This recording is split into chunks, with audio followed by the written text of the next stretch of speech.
last year. Have you guys had a wash? Because I know when you go to festivals, you tend not to. I know, just asking the questions that everybody's thinking. We get hosed down once a week. Yeah. Once a week. Well, that's all right. You smell pretty fresh to me. Yesterday was there. You see, you can go. If I'd asked that question, they'd have been off out the door because it's come from you. Anyway, we'll try and find something slightly more diplomatic to say to them in just a moment. Maybe pick them up on their grammar. That's a good idea. After a last quick look at what's happening where you are. See you in a moment.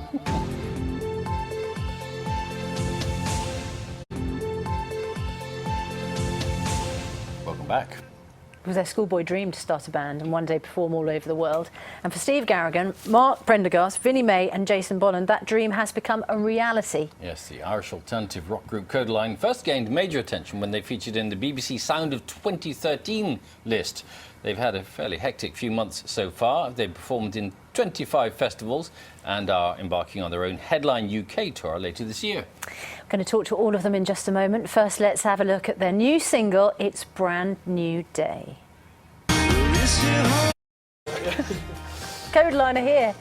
So, welcome. It's lovely to see you. We just played a bit of the new song, but you've got your guitar here because you're going to give us a bit of an older song, aren't you? Yeah, it just appeared there, so I thought I might as well do a song. Yeah. you really are sort of surfing a wave here, aren't you? Because things have just taken off for you so much over the past year or so, haven't they? The last few months, well, the last year has been pretty hectic, but the response to our album and our EPs and stuff has been really, really good. But you have worked at it as well, haven't you? I mean, you have performed big audiences, small audiences, wherever you can get going. We spent years kind of like writing the album, and we spent years playing to know people, playing to our friends and stuff. So yeah, it's different to some just playing to huge crowds. Because we kind of grew up together, and like we were friends before we played music. So yeah, I mean, since we're about 8 years old. Yeah. So. You've known each other since you were 8? Yeah, well, Mark and Steve went to school together, so they kind of known each other from really young age. And then I kind of started hanging out with them when we were about 13 or 14. Now, you went on tour to the US, didn't you? And Vinnie, despite having known each other since you were teenagers, what happened at a truck stop when the tour bus left? Still a touchy subject. We were at some truck stop in the middle of nowhere in America, and everybody left the bus, went and got something in the petrol station, went back into the bus, and then I left again. And then no one realised that I left again. Are you the quiet one? No, well, not really. I was in my bunk like all before that, and then they drove off, and it was about like I was sending emails trying to because my phone didn't work. And about half an hour later, they found out that I wasn't in the bus. So. It was pretty funny, like. Yeah. Now the trouble is, you were left at the truck stop, and half an hour later they realised that you are gone. Yeah. How long did it take Jason to find him again? Oh, it was about 2 hours, I'd say, before we got back to the right truck stop. They all look exactly the same. Yeah.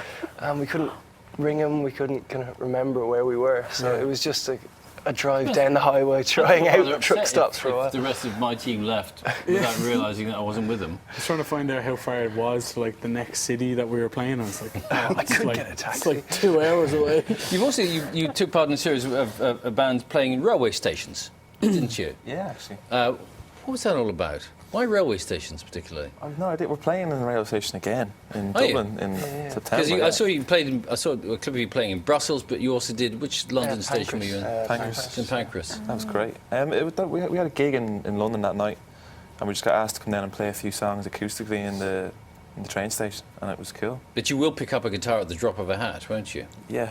Oh, speaking of which, Bill's dropped his hat, so let's have a listen. Cool. So what are you going to play for us? We'll just do a little bit of our song High Hopes. Okay.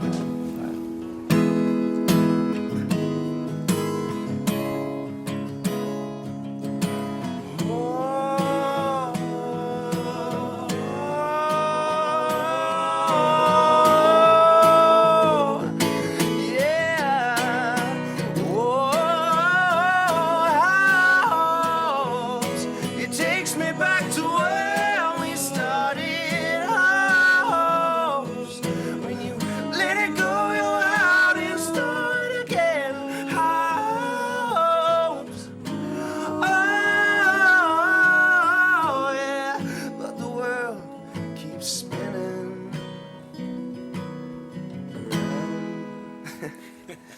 was really short. Thank you very much. It's unusual to find the bassist and the drummer getting involved in the vocals as well, though. Have you always It's part made sure that you all participate in that respect? A big part of what we do is kind of just all of us being able to go into a room and sing together and just do it without the instruments or do it with all the instruments. So I think We tend to like busk a lot, and like after a show, like we'll grab the guitar and just go to like a small bar and just play like with no PA and just like 4 voices and acoustics. We love doing that stuff. We do it whenever. So. Apart from Vinny almost being left at a truck stop, and therefore, you know, your future might have been a little bit different as a band, you did once bid for Eurovision glory, didn't you? Is that something you still talk about? It wasn't for Eurovision. There was a show called Eurostar in Ireland, which is like, it had nothing to do with the Eurovision, but it was like a TV talent show, and we went on it when we were like 16, 17. All right, so there was never any danger that you'd be taking part in the Eurovision Song Contest? No. Okay. Let's put that rumour to bed.